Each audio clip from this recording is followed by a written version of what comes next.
خير الحديث كتاب الله وخير الهدي هدي محمد صلى الله عليه وسلم وشر الأمور محدثاتها وكل محدثة بدعة وكل بدعة ضلالة وكل ضلالة في النار. فأعوذ بالله من الشيطان الرجيم. بسم الله الرحمن الرحيم. يا أيها الذين آمنوا اتقوا الله حق تقاته ولا تموتن إلا وأنتم مسلمون. يا أيها الناس اتقوا ربكم الذي خلقكم من نفس واحدة وخلق منها زوجها وبث منهما رجالا كثيرا ونساء واتقوا الله الذي تساءلون به والأرحام إن الله كان عليكم رقيبا. يا أيها الذين آمنوا اتقوا الله وقولوا قولا سديدا يصلح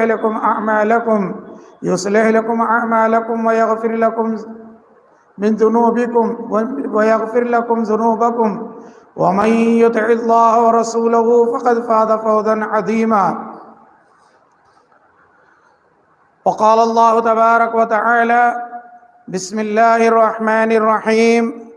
إن المسلمين والمسلمات والمؤمنين والمؤمنات والقانتين والقانتات والصادقين والصادقات والصابرين والصابرات والخاشعين والخاشعات والمتصدقين والمتصدقات والصائمين والصائمات والحافظين فروجهم والحافظات والذاكرين الله كثيرا والذاكرات وعد الله لهم مغفرة وأجرا عظيما. وقال النبي صلى الله عليه وسلم: الدنيا كلها متاع وخير متاع الدنيا المرأة الصالحة. وجود زن سے ہے تصویر کائنات میں رنگ، وجود زن سے ہے تصویر کائنات میں رنگ، اسی کی ساز سے ہے زندگی کا سوز دروں. صدر جلسہ، ڈائس پر موجود معزز مکرم علماء کرام، مہمانان اعظام، حاضرین جلسہ، قابل احترام میری ماں اور اسلامی بہنوں، اللہ تعالیٰ کا شکر اور احسان ہے کہ آج اس اللہ تعالیٰ نے ہمیں ایک دینی جلسے میں شرکت کرنے کی توفیق عطا فرمائی. اللہ سے ہم دعا گو ہیں کہ اللہ تعالیٰ کئی سنی باتوں پر ہمیں عمل کرنے کی توفیق عطا فرمائے. اس کے بعد اللہ کے سبھی نبیوں، رسولوں اور پیغمبروں پر اللہ تعالیٰ کی کروڑہ رحمتوں کا نزول ہو، خصوصاً نبی آخر الزماں حضرت محمد مصطفیٰ صلی اللہ علیہ وسلم پر، ان کی آل اولاد، ازواج مطہرات اور جملہ صحابہ کرام رضی اللہ عنہم پر. بعد حمد و صلوات کے میرے پیارے بھائیوں اور نوجوان ساتھیوں، آج جس عنوان کے تحت مجھے اس ادارے کی جانب سے مکلف بنایا گیا ہے وہ عنوان ہے مثالی خاتون. دیکھیے محترم حاضرین اور قابل احترام ماں اور بہنوں، اس دنیا کا نصف حصہ جہاں مردوں پر مشتمل ہے، وہیں پر اس کا دوسرا نصف حصہ عورتوں پر مشتمل ہے. عورتوں کی فضیلت میں یہ بات سب سے اہم معلوم ہوتی ہے. ہماری ماں و بہنوں کو جاننا چاہیے کہ ان کی تخلیق، ان کی پیدائش جنت میں ہوئی ہے، اور اسی طریقے سے اسلام آنے سے پہلے ان کے ساتھ پوری دنیا میں جتنے ادیان اور مذاہب پائے جاتے تھے وہ سب میں ان کی کوئی عزت، کوئی وقت، کوئی حیثیت نہیں تھی. اسلام وہ واحد مذہب ہے جس مذہب نے ان خواتین کو نہ صرف مقام اور مرتبہ عطا فرمایا بلکہ انہیں ان کی ذمہ داریوں سے بھی آگاہ اور متنبع اور احساس دلایا. آج میرے پیارے بھائیوں اور محترم بزرگوں، ہم یہ بتانا چاہیں گے کہ دنیا میں بیشتر خواتین ہیں. ہر فیلڈ میں بہت سے خواتین اپنے نمایاں امور انجام دے رہی ہیں، لیکن وہ صحیح ہے یا غلط ہے اس کا تجزیہ ہم یہاں نہیں کریں گے. لیکن ہم جو بات آج کے اس پروگرام میں یا اس مدرسے کے پلیٹ فارم سے، محمدیہ مدرسے کے پلیٹ فارم سے جو بتانا چاہتے ہیں کہ ایک مسلمان خاتون کو مثالی خاتون بننے کی ضرورت ہے. ملک جن حالات سے گزر رہا ہے، اور اس ملک کے اندر خواتین کے ساتھ جو ناروا سلوک ان کے حقوق کے نام پر کیے جا رہے ہیں، یہ نئی بات ہے۔ اسلام ہندوستان میں آنے سے پہلے بھی عورتوں کے لباس بالکل ناکافی تھے، بلکہ اگر ان کے لباس مکمل ہوا کرتے تھے، سینہ بند ہوا کرتا تھا، تو ان کو سزا دی جاتی تھی، بلکہ وہ سینہ کھلا رکھیں اور اسی طرح زندگی بسر کریں۔ یہ بہت بڑا ظلم تھا۔ اسلام آیا تو مکمل لباس عورت کو عطا فرمایا۔ اس سے بڑھ کر عزت اور قدر و منزلت کیا ہوگی کہ جو ہے ان کو مکمل لباس دیا گیا۔ آئیے پیش کردہ آیت کریمہ سورہ احزاب کی، اس کا ترجمہ تو میں مکمل نہیں کر پاؤں گا، لیکن میں یہ بتانا چاہتا ہوں کہ ان آیات کے ذریعے اللہ تعالیٰ نے نہ صرف عورتوں کے خصوصیات کا ذکر کیا ہے، ان کے اوصاف کا ذکر کیا ہے، وہیں پر مردوں کے بھی اوصاف کا ذکر کیا ہے۔ مرد عورت اپنے اپنے عمل میں مکلف ہیں، دوسرے ایک دوسرے پر ڈپینڈ ہیں، جیسے اور مذاہب میں ہے۔ مرد نیکی کرے گا تو اس کے ساتھ وہ نیک عمل جائے گا، اسی کے مطابق اسے اجر ملے گا۔ عورت نیک عمل کرے گی، اس کا اجر وہ پائے گی، اس کے اجر میں کوئی کمی نہیں کی جائے گی۔ اللہ تعالیٰ نے صاف طور پر فرمایا من عمل صالحا من ذکر او انثی وهو مؤمن، کہ کوئی بھی مرد ہو یا عورت ہو، ایمان کی حالت میں اگر وہ ہیں، نیک عمل وہ کرتے ہیں، تو اللہ تعالیٰ دنیا میں بھی اس کا بہترین بدلہ دے گا اور آخرت میں بھی دے گا۔ اس آیت کریمہ سے دونوں کو ذمہ دار بتایا گیا ہے عمل کے اندر۔ تو آئیے میں آج بات کو طول نہ دیتے ہوئے اصل موضوع پر میں آتا ہوں کہ آج خواتین کے اندر سب سے زیادہ ضرورت ہے کہ ہماری مسلمان بہنیں، ہماری مسلمان مائیں، ہماری مسلمان بیٹیاں وہ اسلام کو سمجھیں، اسلام کی تعلیمات کو سمجھیں۔ آج ہم دعوے سے تو اپنے آپ کو مسلمان کہتے ہیں اور کہلاتے ہیں، لیکن ہم ان کے اعمال کے اندر دیکھتے ہیں بہت سی چیزیں، بلکہ بڑے بڑے گناہ ان کے اندر پائے جاتے ہیں۔ اسلام کا جو ترہ امتیاز ہے وہ توحید ہے۔ اسلام جو ممتاز عمل پیش کرتا ہے مختلف مذاہب کے بالمقابل، وہ توحید ہے، وحدانیت ہے۔ لیکن ہماری بہت سی مائیں بہنیں مسلمان مردوں کے مقابلے میں اکثریت جو ہے شرک میں مبتلا ہے، ان کے اندر شرک پایا جاتا ہے، توحید کی ان کے اندر کمی ہے۔ آپ دیکھیں گے بہت سی خواتین اللہ پر ایمان بھی رکھتی ہیں، لیکن اس کے ساتھ ساتھ اللہ کی ذات میں شریک ٹھہراتی ہیں۔ وہ بہت سے مزاروں پر، درگاہوں پر جاتی ہیں اور باقاعدگی سے جاتی ہیں، ان کے سامنے اپنی حاجتیں رکھتی ہیں، اپنی ضرورتیں رکھتی ہے۔ قرآن کریم کی جو آیت میں نے پڑھی، ان المسلمین والمسلمات والمؤمنین والمؤمنات، ایک مسلمان عورت، ایک مثالی عورت اسی وقت بن سکتی ہے جب اس کے اندر مکمل اسلام آ جائے، مکمل اس کے اندر توحید آ جائے۔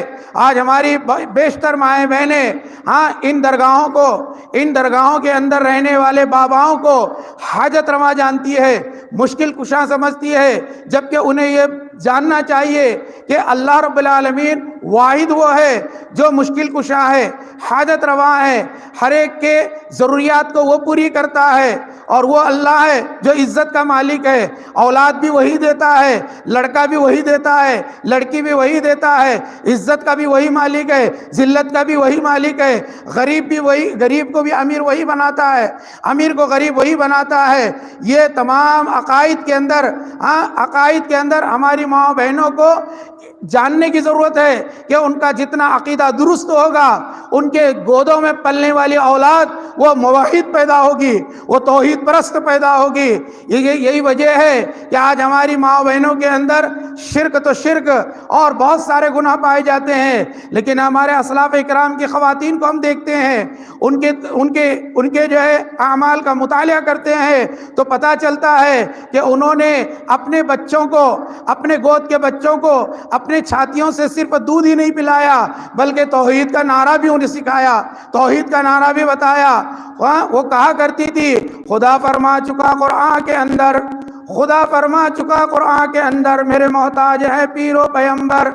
یہ دودھ کے ساتھ وہ توحید کا سلوگن اپنے بچوں کو دیا کرتی تھی۔ آج کہاں ہیں ہماری مائیں جو ٹی وی دیکھتے ہوئے اپنے بچوں کو دودھ پلاتی ہے، موبائل میں چیٹنگ کرتے ہوئے دودھ پلاتی ہے، ہاں، اور موبائل کے اندر غلط چیزیں دیکھتے ہوئے دودھ پلاتی ہے، پھر وہ امید کریں گے کہ ہماری اولاد فرما بردار پیدا ہو، ہماری فرما بردار ہو، رب کی فرما بردار ہو، رسول کی فرما بردار ہو۔ یہ کیسے ہوگا کہ ہم بیج تو بوئیں ہاں ببول کے اور امید کریں سیب کے؟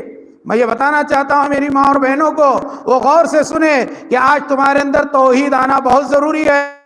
قرآن میں پہلی جن صفات کا ذکر کیا ہے، 10 صفات قرآن میں ذکر کیے گئے ہیں۔ پہلی صفت ان المسلمین والمسلمات، مسلمان مرد مسلمان عورتیں، ایک آدمی اسی وقت مسلمان ہو سکتا ہے، ایک عورت اسی وقت مسلمان قرار پا سکتی ہے، مثالی خاتون بن سکتی ہے جب وہ کلمہ توحید کو سمجھے، لا الہ الا اللہ کا معنی و مطلب اور اس کے تقاضے کو جانے۔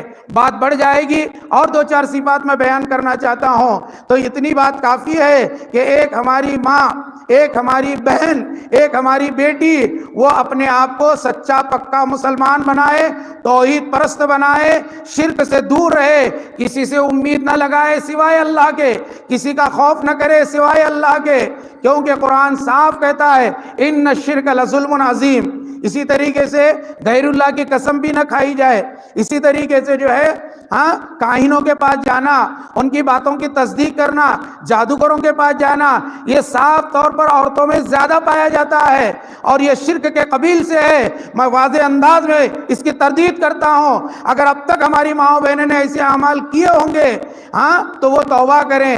میں سب عورتوں کو یہ بات نہیں کہہ رہا ہوں، الا ماشاء اللہ، نیک عورتیں بھی ہیں، توحید پرست خواتین بھی ہیں، مثالی خواتین بھی ہمارے سماج میں ہیں، لیکن ان کی تعداد آٹے میں نمک کے برابر ہے۔ اس لیے میری ماں اور بہنیں اپنے عقیدے کو درست کرنے کی کوشش کریں۔ ان کے گود میں پلنے والی اولاد، ان کی ذمہ داری ان کے اوپر ہے، اپنے شوہروں کی ذمہ داری ہے، اپنے باپوں کی، اپنے بھائیوں کی ذمہ داری ہے۔ ایک مثالی خاتون بننا چاہتی ہیں، اپنے عقیدے کی صحت کریں۔ اسی طریقے سے دوسری صفت ایک عورت کو یہ ہونی چاہیے کہ وہ عورت اپنے گھر کو قرار پکڑے۔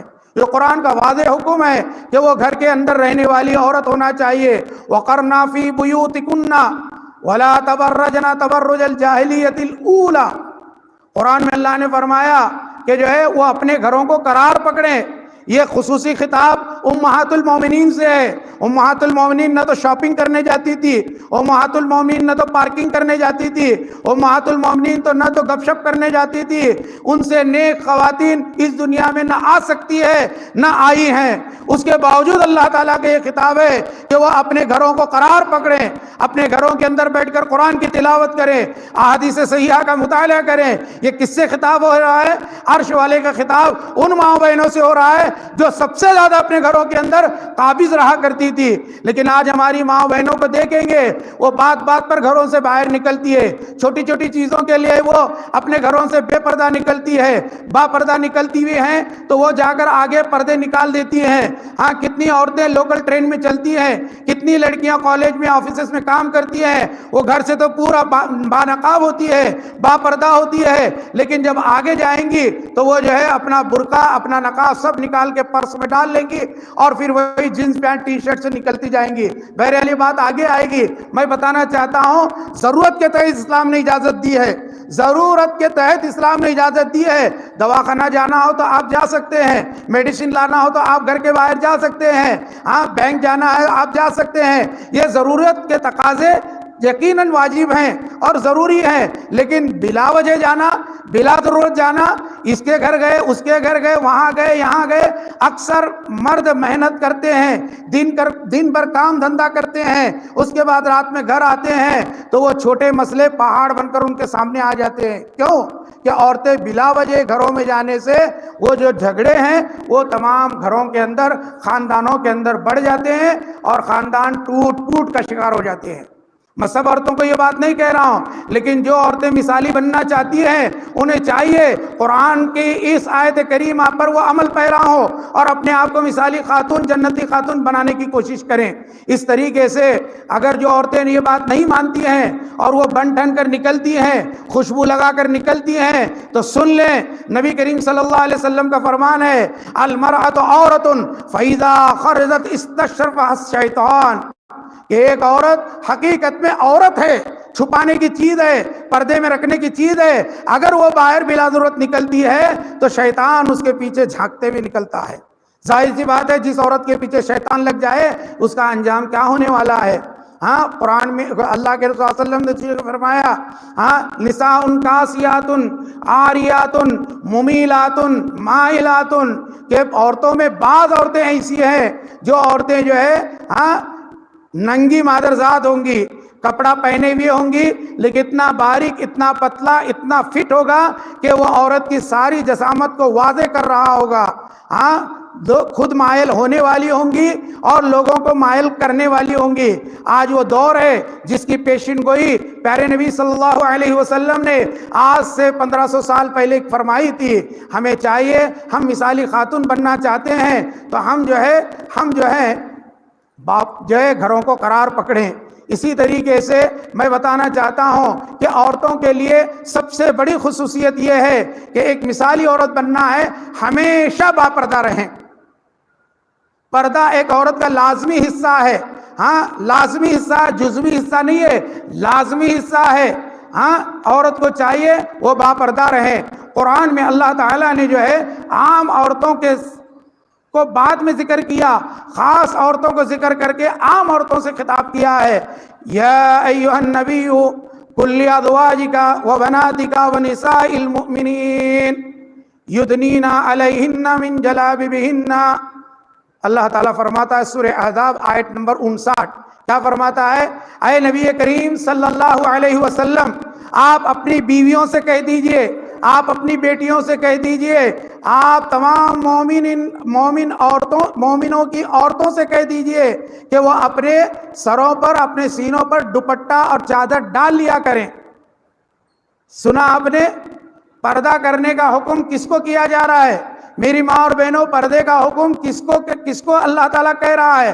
یہ پردہ کرنے کا حکم اللہ کے نبی صلی اللہ علیہ وسلم کی بیویاں، تمام امت کی مائیں، ان کو کہا جا رہا ہے، اور نبی کی بیٹیاں زینب، رقیہ، ام کلثوم، فاطمہ، ان چاروں کو کہا جا رہا ہے پردہ کریں۔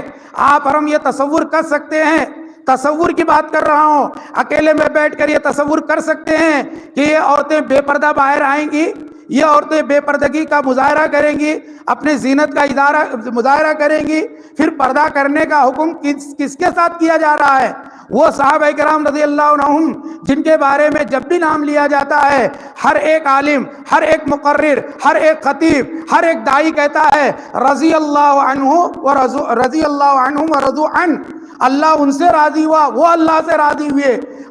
رضا کا تمغہ ملا ہے، ان سے پردہ کرنے کا حکم دیا جا رہا ہے۔ ہم کے بارے میں سوچ بھی نہیں سکتے کہ وہ اپنی ماؤں، نبی کی بیویوں پر غلط نگاہ ڈالیں گے، غلط خیال لائیں گے، غلط تصور کریں گے۔ اس سے یہ بات واضح ہوتی ہے کہ پردے کی اسلام میں کتنی بڑی اہمیت ہے، پردے کی اسلام میں کتنی بڑی اہمیت ہے۔ لیکن آج ہماری بہت سی مائیں بہنیں بے پردہ گھومتی نظر آتی ہے۔ ابھی جو ہے کرناٹکا میں ڈیسیزن آیا، فیصلہ آیا کورٹ کا، اور ہم لوگوں کا سر سے جھک گیا کہ جو نہیں ہونا تھا وہ ہوا، حالانکہ دستور کے حساب سے غلط ہے وہ۔ لیکن میں یہ بات واضح کرنا چاہتا ہوں، ہمیں دیکھنا چاہیے کہ ہماری کوتاہیاں کہاں ہیں۔ ہمارا بچہ باہر کسی سے اختلاف کرے، جھگڑا کرے تو ہم اپنے بچے کو پہلے ڈرائیں گے، بعد میں باہر والے سے بات کریں گے۔ ہمیں یہ غور کرنے کی بات ہے ہماری مائیں بہنیں کتنا پردہ کرتی ہیں۔ آج یہ فیصلہ آیا تو ہم سب جو ہے احتجاج کا مجسمہ بنتے جا رہے ہیں، لیکن ہمیں غور کرنا چاہیے کہ ہم باپردہ رہتے، ہم شروع سے آخر تک باپردہ رہتے، سب عورتیں باپردہ رہتی تو آج ایسے حالات پیدا ہوتے؟ شاعر کہتا ہے کیا کہتا ہے شاعر؟ دیکھیے، جب بندہ کہتا ہے یا اللہ میرا حال دیکھ، جب بندہ کہتا ہے یا اللہ میرا حال دیکھ، حکم ہوتا ہے بندے اپنا نامہ اعمال دیکھ۔ آج ہم اپنے اعمال کو دیکھیں گے، کون سے اچھا عمل ہمارے پاس ہے۔ آج جو حالات بنے ہوئے ہیں ملک کے، یہ ہماری بدعمالیوں کی وجہ سے ہے۔ ہمیں اپنے اعمال پر نظر رکھنا چاہیے۔ عورتوں کے ساتھ مردوں کو بھی میں خطاب کرتے ہوئے کہتا ہوں کہ مردوں کو بھی چاہیے وہ اپنی بیٹیوں کو پردہ کرائیں، اپنی بیویوں کو پردہ کرائیں، اپنی بہوؤں کو پردہ کرائیں، اپنی ماؤں کو پردہ کرائیں، اپنی بہنوں کو پردہ کرائیں۔ نبی کریم صلی اللہ علیہ وسلم نے فرمایا وہ مرد دیوس ہے، وہ مرد دیوس ہے جو اپنی بیوی کو اپنے ساتھ بے پردہ لے کر گھومتا ہے۔ کیا نہیں ہمارے معاشرے میں آج بہت سے مرد حضرات جو اپنی بیویوں کو بے پردہ لے کر گھومتے ہیں؟ کمی ہمارے اندر ہے۔ ہم اپنے مردانیت کو نہ کھوئیں، ہم اپنی مردانیت کے اندر کمی نہ لائیں۔ ہم جو ہے باغیرت مرد بنے، ہم باغیرت نوجوان بنے۔ اس ایک لڑکی نے کرناٹک کے کالج کے اندر ببانگ دوہل کہا، اللہ اکبر کا نعرہ لگایا تو سارے واٹس ایپ پر آیا یہ شیرنی ہے، شیرنی شیرنی ہے۔ ہاں، جس نے جو ہے ان نوجوانوں کے سامنے جو پردے کا بائیکاٹ کر رہے تھے، ہاں، ببانگ دوہل اعلان کیا، تو ہم کہتے ہیں وہ شیرنی ہے، تو شیر کہاں گئے؟ شیر کہاں گئے؟ شیرنیاں تو ہیں، شیر موجود نہیں ہے۔ تو میں بتانا چاہتا ہوں شیر بنو، باغیرت شیر بنو، بہادر شیر بنو، اپنی عورتوں کو، اپنی ماں بہنوں کو پردہ کراؤ، سختی کراؤ، تاکہ جو ہے اسلام بدنام نہ ہو۔ بات یہی نہیں ہے۔ اس طریقے سے میں آپ کو کہوں گا کہ ایک عورت کو چاہیے کہ اس کے اندر ایک مثالی عورت بننے کی صفت پیدا ہو تو وہ اپنے شوہر کی فرما بردار ہو، اپنے شوہر کی اطاعت کرے، فرما برداری کرے۔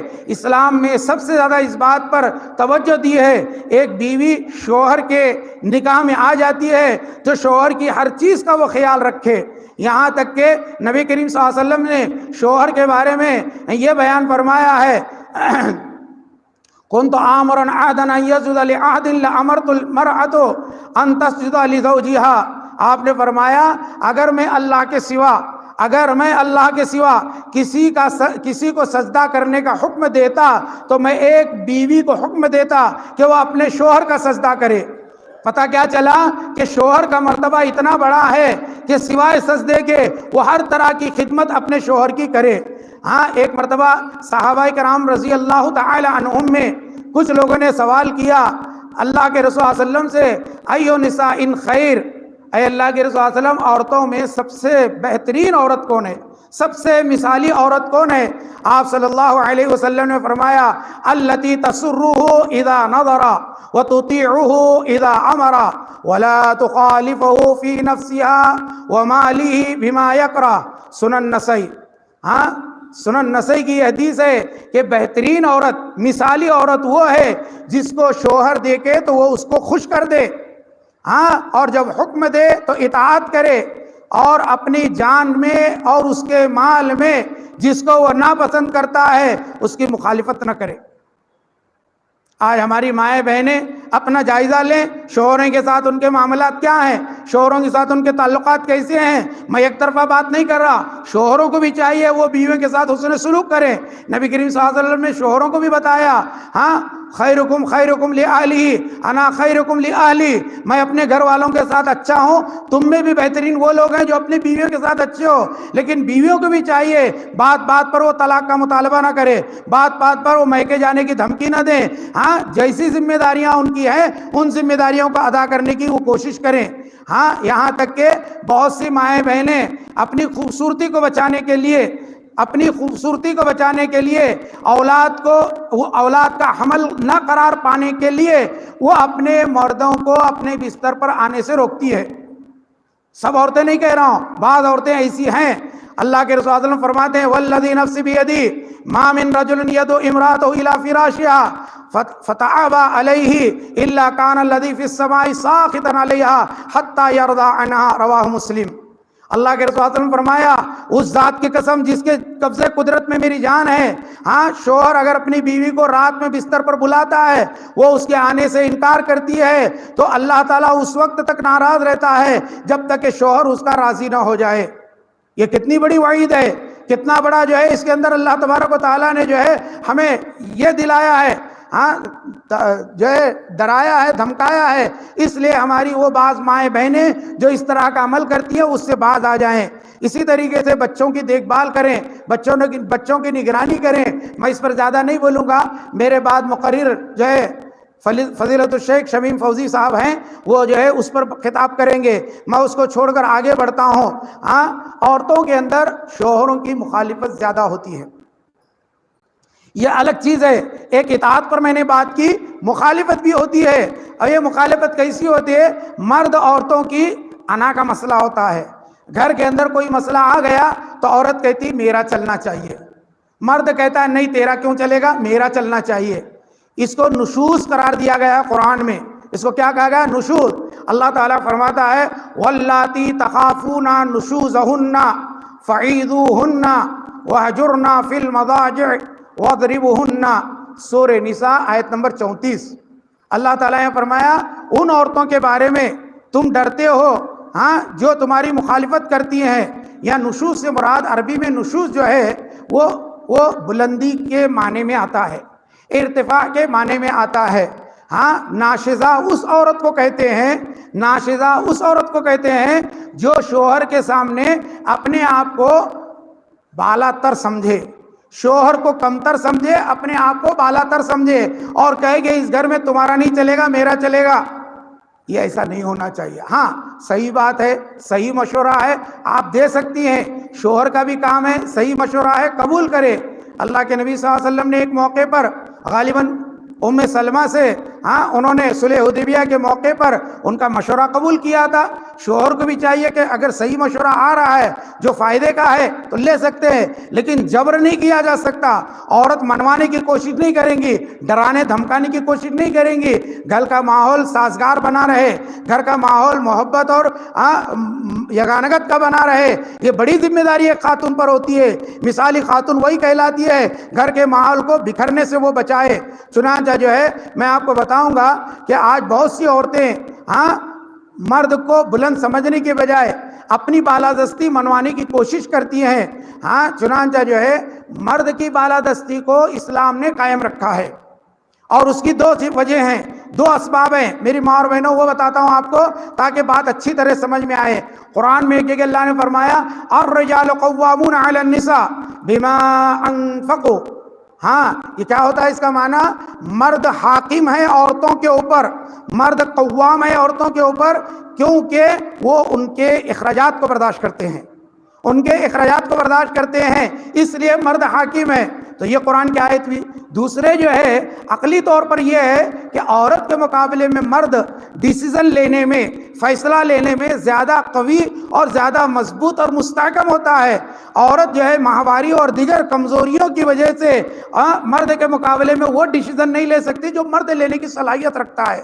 اور دوسری چیز طاقت و قوت کے اعتبار سے بھی عورت کے مقابلے میں مرد کے اندر زیادہ ہے، اس لیے جو ہے اس کو بالادستی دی گئی ہے۔ اس کا یہ مطلب نہیں کہ مرد جو ہے عورت کو مارتا پھرے، عورت پر ظلم کرے، واللہ ہرگز یہ مطلب میں نہیں بیان کر رہا ہوں۔ میں گھر کی یگانگت اور محبت کی فضا بنانے کے لیے ان دلائل کو پیش کر کے یہ واضح کرنا چاہتا ہوں، ایک عورت کو مثالی عورت بننے کے لیے ضرورت ہے کہ وہ مرد کی حاکمیت کو تسلیم کرے، اسلام کی تعلیمات کو تسلیم کرے، اور قرآن و حدیث کے مطابق اپنے آپ کو بنانے کی کوشش کرے۔ اسی طریقے سے میرے پیارے بھائیوں، بات آگے بڑھتی جا رہی ہے، میں یہ بتاؤں گا کہ عورت کے اندر ایک صفت یہ بھی ہونی چاہیے کہ عورت ہمیشہ شوہر کے سکھ دکھ میں اس کا ساتھ نبھائے۔ ٹھیک ہے انشاءاللہ۔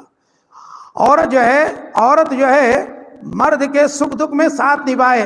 آج ایسا ہے کہ بہت اچھی چیزیں آ گئی تو اچھا ماحول چل رہا ہے، اچھی کمائی آ رہی ہے، دونوں میاں بیوی بہت خوش ہیں، لیکن میرے پیارے بھائیوں جب تنگی آ گئی تو عورت بولتی ہم میکے چلے، تمہارے پاس کیا ملا ہے؟ تو یہ نہیں ہونا چاہیے۔ اس پر میں صرف ایک واقعہ سنا دیتا ہوں۔ حضرت ابوبکر صدیق کو آپ جانتے ہیں؟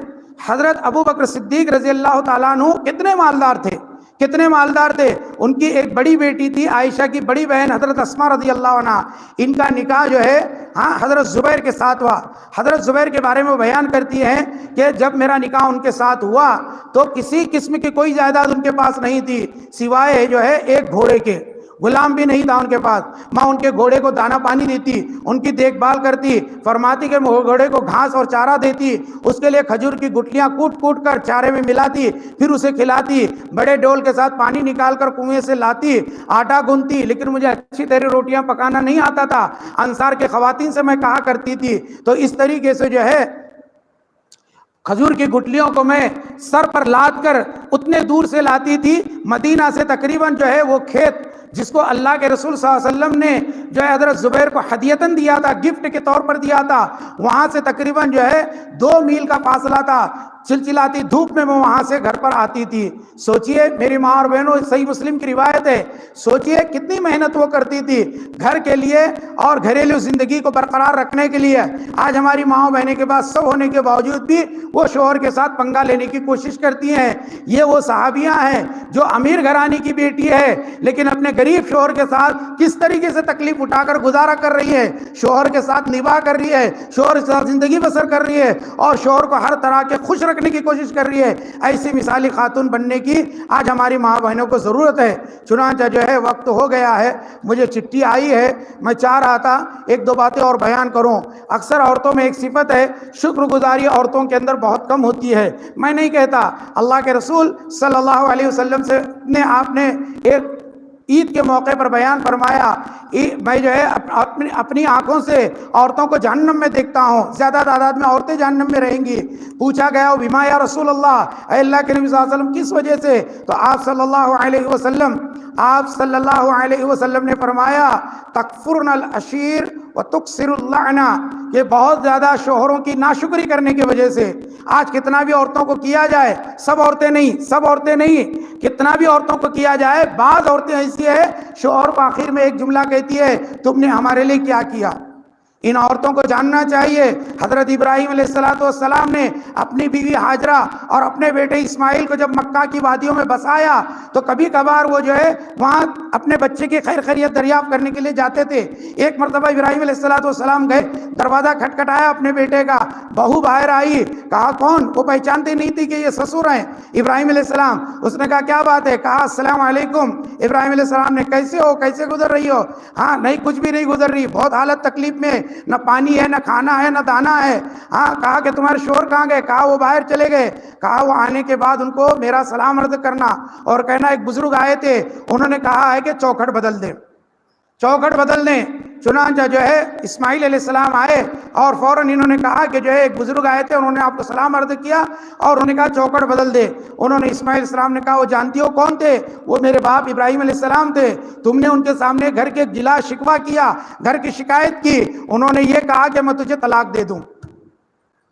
سنا آپ نے کہ ناشکری اتنی بری چیز ہے کہ دنیا بھی عورت کی برباد ہو جاتی ہے، آخرت بھی برباد ہوگی۔ اللہ نے قرآن میں صاف فرمایا لئن شکرتم لازیدنکم ولئن کفرتم ان عذابی لشدید، کہ اگر تم میرا شکریہ ادا کرو گے تو اور میں زیادہ کروں گا، ناشکری کرو گے تو جو ہے میرا عذاب سخت ہے۔ دوبارہ ابراہیم علیہ السلام ایک مرتبہ کچھ ماہ کے بعد آئے تو ابراہیم علیہ السلام نے دروازہ کھٹکھٹایا، دوسری عورت باہر آئی، وہ دوسری بہو تھی، پوچھا کیا حال چال ہے، کہاں گئے تمہارے شوہر؟ کہنے لگی سب اللہ کا فضل ہے، گوشت بھی ہے کھانے کے لیے، پانی بھی ہے پینے کے لیے اور گھر میں برکت ہی برکت ہے۔ اس وقت ابراہیم علیہ السلام نے کہا تمہارے شوہر آئیں گے تو ان سے کہنا ایک بزرگ آئے تھے، سلام عرض کرنا اور کہنا چوکھٹ سنبھال کر رکھیں۔ تو میری ماں اور بہنوں پتہ کیا چلا کہ ایک عورت شکر گزار ہوتی ہے تو اس کی عزت خاندان میں ہوتی ہے، خاندان کے بڑے لوگ بھی عزت کرتے ہیں، خاندان کے چھوٹے لوگ بھی عزت کرتے ہیں اور باہر کے لوگ بھی عزت کرتے ہیں، اندر کے لوگ بھی عزت کرتے ہیں اور قیامت کے اللہ بھی عزت کرے گا۔ بس بات طول ہو رہی ہے، یہ چند ذمہ داریاں میں نے بتائی، اگر ان ذمہ داریوں کو ہماری مائیں بہنیں سمجھے تو معاشرے کی ایک مثالی خاتون بن سکتی ہے۔ اللہ سے میری دعا ہے اللہ تعالیٰ مجھے اور آپ کو کئی سنی باتوں پر عمل کرنے کی توفیق عطا فرمائے اور آج کے اس جلسے کو کامیابی عطا فرمائے۔ میں تہہ دل سے شکر گزار ہوں مولانا عابد اصغری صاحب کا، انہوں نے مجھے اس لائق سمجھا اور یہ موقع دیا کہ یہاں آ کر میں کچھ باتیں کروں۔ اللہ تعالیٰ سے دعا کرتے ہوئے میں رخصت ہوتا ہوں۔ اقول قولی ھذا استغفر اللہ لی ولکم ولسائر المسلمین واستغفروا انہ الغفور الرحیم۔ السلام علیکم ورحمۃ اللہ وبرکاتہ۔